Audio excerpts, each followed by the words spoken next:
अस्सलामुअलैकुम वरहमतुल्लाहि वबरकातुहू। आज हम आपके साथ सफ़र के महीना में करने वाला औलाद के लिए बहुत ही ख़ास वजीफ़ा शेयर कर रहे हैं। ये वजीफ़ा न सिर्फ़ आप औलाद के हवाले से कर सकते हैं बल्कि किसी भी हाजत, किसी भी मकसद के लिए आप कर सकते हैं।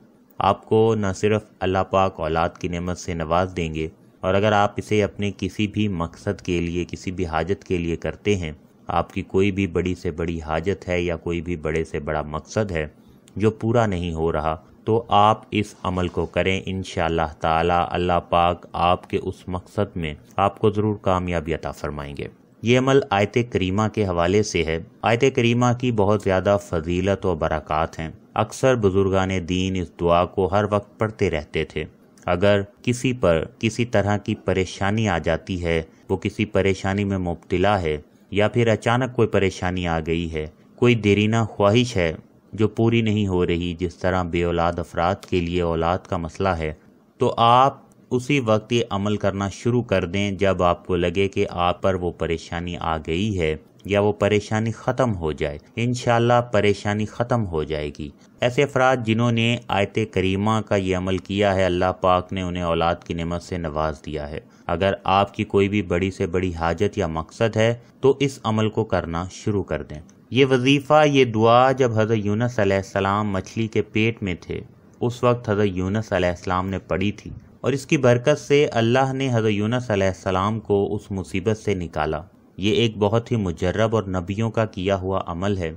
अगर आप भी पूरे यकीन से ये अमल करेंगे तो इंशाअल्लाह ताला ज़रूर आपको भी बहुत ज़्यादा फ़ायदा हासिल होगा। जो बे औलाद अफराद हैं वो ये अमल इस सफ़र के महीना में ज़रूर कर लें, और इसके अलावा ये किसी भी दिन किसी भी वक्त किया जा सकता है। इस दुआ को पढ़ते रहना चाहिए जिस तरह बुजुर्गान दीन पढ़ते हैं, और जब किसी पर अचानक कोई मुसीबत या परेशानी आ जाए तो वो उसी वक्त ख़त्म हो जाएगी, और जो बे औलाद अफराद हैं उनको अल्लाह पाक औलाद की नेमत से नवाज देंगे। आपने बावजू 2 रकत नफिल नमाज अदा करनी है, और फिर उसी जगह बैठकर 313 मरतबा आयत करीमा पढ़नी है।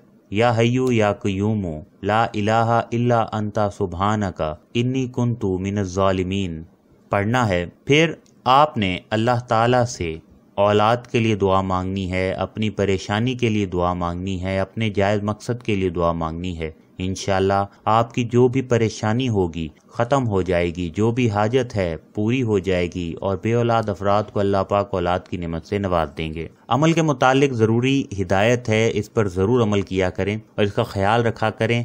अमल को पूरे यकीन के साथ करना है। अमल खालिस अल्लाह ताला की रज़ा के लिए करना है। अमल के दौरान किसी से बात नहीं करनी। अगर किसी दिन अमल छूट जाए तो इसका कोई नुकसान नहीं है। अमल के साथ आपने 5 वक्त नमाज लाजमी अदा करनी है, और सदक़े के तौर पर आपने दूसरों के साथ ये वीडियो ज़रूर शेयर करनी है। इंशाअल्लाह ताला आपको भी फ़ायदा होगा और दूसरों को भी फ़ायदा होगा। जज़ाकल्लाह।